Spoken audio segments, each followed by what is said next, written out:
এখনও কমপ্লিট হয় নাই, একটু একটু করে দিচ্ছি। এভাবে দিয়ে আমি মাচাটা শেষ করব। গাছগুলো একটু আরাম পাবে, কারণ সারাদিন অনেক রোদ ছিল। গুড মর্নিং সবাইকে, কেমন আছেন? আমি আলহামদুলিল্লাহ অনেক ভালো আছি। রেডি হলাম, কাজে যাব ইনশাল্লাহ।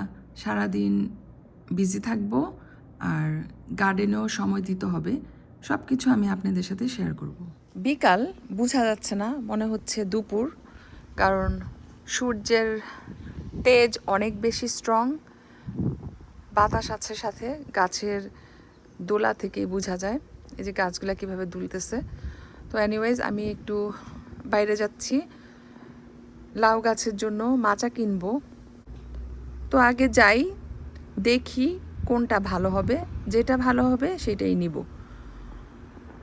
তো লাউ গাছের মাচা বানানোর ঝামেলা আছে, যদিও আমি বানাতে পারি, তারপরও মাঝে মধ্যে একটু বিরক্তও লাগে, এক হাতে করতে হয় তো সেজন্য।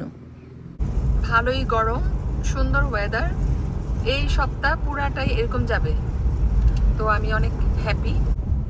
তো আমি একটু ডলার স্টোরে যাচ্ছি, ওদের চয়েসটা ভালো, অনেক ধরনের স্টিক্স পাওয়া যায়, ওগুলাই কাজে লাগবে। এই যে ডলার স্টোরের সামনে চলে আসছে, তো আমি নেমে যাচ্ছি। ডলার আমার এই সাইডটা হচ্ছে গার্ডেনিংয়ের জন্য, যারা গার্ডেন করেন বা করে তারা এখান থেকে নিয়ে যায়। তো আমিও নিচ্ছি আজকে 3 ধরনের স্টিক্স নিয়ে যাব, বড়, মিডিয়াম, ছোট। 3 ধরনের স্টিক্স নিলে আমার হয়ে যাবে। আর অনেক ধরনের স্টিক্স ছিল, লোহার ছিল, প্লাস্টিকের ছিল, ওগুলো আমার এত ভালো লাগে নাই। তো আমি সবসময় কাঠের আর ব্যাম্বো স্টিক্সগুলো পছন্দ করি। তো অনেকগুলা নিয়েছি, এগুলা দিয়েই হয়ে যাবে, আর যদি না হয় পরে আবার নেওয়া যাবে। এটা ডিপেন্ড করে আমার মাচাটা কতটুকু স্ট্রং হয়েছে আর কি কি দরকার। তো দেখছিলাম ঘুরে ঘুরে, যেহেতু এখন সবাই গার্ডেন অলরেডি করে ফেলছে, সেজন্য অনেক আইটেম মিসিং, একটু খালি খালি লাগছিল জায়গাটা। কারণ প্রথম দিকে কিন্তু ভরাট ছিল, অনেক ভ্যারাইটিস জিনিসপত্র ছিল বাগানের। তো যাই হোক, আমি আমার আইটেমগুলো পেয়ে গেছি, সেজন্য খুশি। এই যে এখানে বিগ সাইজের, মিডিয়াম আর ছোট সাইজের 3 ধরনের স্টিক্স নিয়ে নিলাম। তো এগুলা দিয়ে আজকে আমি গার্ডেনে আমার লাউ গাছে মাচা দিব। তো যদি এনাফ না হয় পরে আবার এসে কিছু কিনে নিয়ে যাব। তারপরে আরও অনেক কিছু ছিল গার্ডেনের জন্য, ওগুলো আমার এত দরকার নাই, কারণ এত ফ্যান্সি গার্ডেন আমার ভালো লাগে না, একটু সিমসাম রাখতেই বেশি পছন্দ করি। তো ডলার আমার কাজ শেষ, এখন চলে যাচ্ছি। মাচার জন্য যা যা লাগবে সব নিয়ে নিলাম, আপাতত এটুকুই আমার কাছে লাগছে যে লাগবে। এখন মাচাটা আগে শুরু করি দেওয়া, যদি দেখি যে হচ্ছে না তাহলে হয়তো আরও কিছু জিনিস কিনতে হবে। আরও কিছুক্ষণ পরে, মানে যখন সূর্যটা একটু ডুবে যাবে, এত বেশি গরম লাগবে না, তখন গার্ডেনে যাব, আর গার্ডেনে যেয়ে মাচা তৈরি করব। মাচা তৈরি করতে একটু সময় লাগবে, আস্তে আস্তে করব, একদিনে না পারলে 2 দিন সময় নিব, এই আর কি। তো শুরু করতে হবে। তো এখন বাসায় যাচ্ছি, তারপর আস্তে ধীরে আরও পরে গার্ডেনে যাব আর মাচা দেওয়া শুরু করব। দেখি নেক্সট ইয়ার একটা পার্মানেন্ট মাচা রেডি করে রাখবো, তাহলে ওইখানে সবসময় লাউ গাছ লাগাতে পারবো। এবার আমি এত বেশি অর্গানাইজ করতে পারি নাই, এনিওয়েজ এখন যতটুকু পারি ততটুকুই করব। লাউ গাছগুলো একটু বড় হতে পারলেই হলো, আর শাক খেতে পারবো, আর লাউ ধরলে তো কোনো কথাই নেই। তো মাচার জন্য জিনিসগুলো কিনে আমি অনেক খুশি। আস্তে আস্তে এই কাজটা করে ফেলতে হবে, কারণ গাছগুলো একটু বড় হয়ে গেছে, এগুলাকে বাড়ার জন্য জায়গা করে দিতে হবে। গার্ডেনে এখন আমি কাজ করব, এই যে এখানে একটা মাচা দেওয়ার ব্যবস্থা করব, জানি না কিভাবে কি করব। অলরেডি তো মাচা ওয়ালের সাথে একটা দিছি, এটা এনাফ না, আর একটু বড় করতে হবে। তো আমি কিছু জিনিস কিনে আনছি, এই যে এগুলো আজকে কিনে আনছি, 3 ধরনের স্টিক্স, এগুলা দিয়ে ট্রাই করব মাচাটাকে আর একটু স্ট্রং করতে, বড় করতে। তো এতক্ষণ আমি ব্যাকইয়ার্ডে আসতে পারিনি গরমের জন্য, তো এখন একটু রোদ কমে গেছে। এই সাইডে এখনও রোদ আছে আর এই সাইডে রোদ চলে গেছে এই সাইডের থেকে। তো আমার জন্য ভালো হয়েছে, আমি এখানে কাজ করতে পারবো আরাম করে। একা একা লাউ গাছের মাচা রেডি করতেছি, বুদ্ধি করে কিভাবে কিভাবে দিলে ভালো হবে সেইভাবে দিচ্ছি। তো এই হচ্ছে মাচার একটা অংশ, এখনও রেডি হয় নাই। আমি গাছের পরিস্থিতি অনুযায়ী যেভাবে দিলে ভালো হবে সেভাবে মাচাটা রেডি করতে চেষ্টা করতেছি। তো গাছগুলা যখন বড় হয়ে মাচার মধ্যে চলে যাবে, দেখতে অনেক সুন্দর লাগবে। আই নো, আমার আগের থেকে অভিজ্ঞতা আছে, তো আমি আশাবাদী।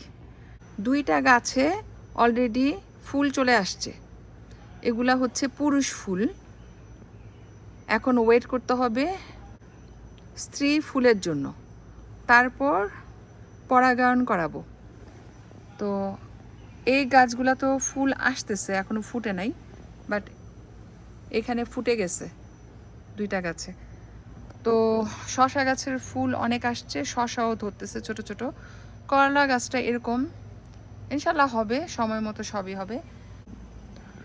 তো কালকে সকালে ইনশাল্লাহ ঘুম থেকে উঠে সকাল সকাল গার্ডেনে চলে আসব, কিছু শাক তুলব। এখানে ডাঁটা শাক আছে, লাউ শাকের পাতা, কলমি শাকের পাতা, সব কিছু মিলিয়ে আমি কিছু শাক নিয়ে যাব, তাহলে একটা ভাজি করতে পারবো।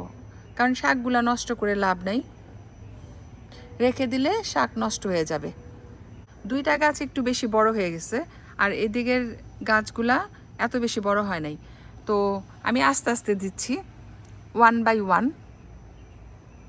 আজকে যে স্টিক্সগুলো কিনে আনছিলাম ওগুলা কিছু ইউজ করছি, আর চিন্তা করতে হবে কিভাবে দিলে মাচাটা আরও শক্ত হবে আর বড় লাগবে।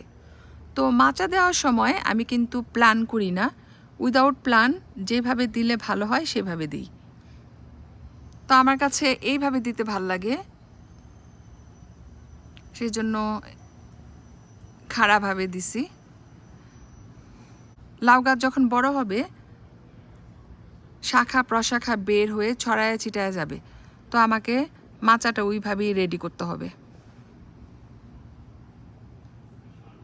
কি যে ভাল লাগে বলে বোঝাতে পারবো না। বাগান তো ভালো লাগেই, তার উপরে লাউ গাছ হলে তো কোনো কথাই নেই। তো এখন খুব সুন্দর একটা ওয়েদার, অলমোস্ট রাত 9টা বাজে, গরম কমে গেছে, ঠান্ডা একটা ভাব, বাতাসটা খুব ভাল লাগতেছে। তো আমি মাচাটা যতটুকু সম্ভব দিচ্ছি, এই যে দেখেন এখনও কমপ্লিট হয় নাই, একটু একটু করে দিচ্ছি 1 বাই 1। আজকে দিলাম, আবার কালকে ইনশাল্লাহ দিব। এভাবে দিয়ে আমি মাচাটা শেষ করব। দেখতে কিন্তু সুন্দর লাগতেছে মাশাল্লাহ। তো আমি এখন একটু পানি দিয়ে দিই, ডার্ক হয়ে যাচ্ছে। পানি দেওয়া হয়ে গেলে কাজ শেষ, তারপর গাছগুলো একটু আরাম পাবে, কারণ সারাদিন অনেক রোদ ছিল।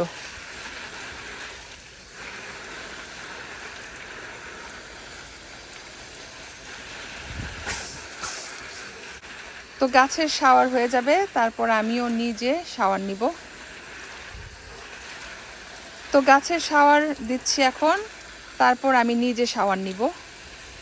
খুব গরম লাগতেছে, শাওয়ার নিলে রাতে ভালো ঘুম হবে।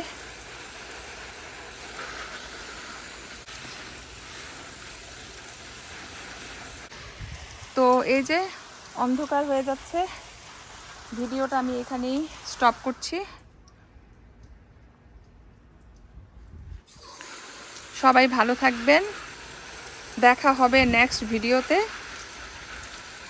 আল্লাহ হাফেজ।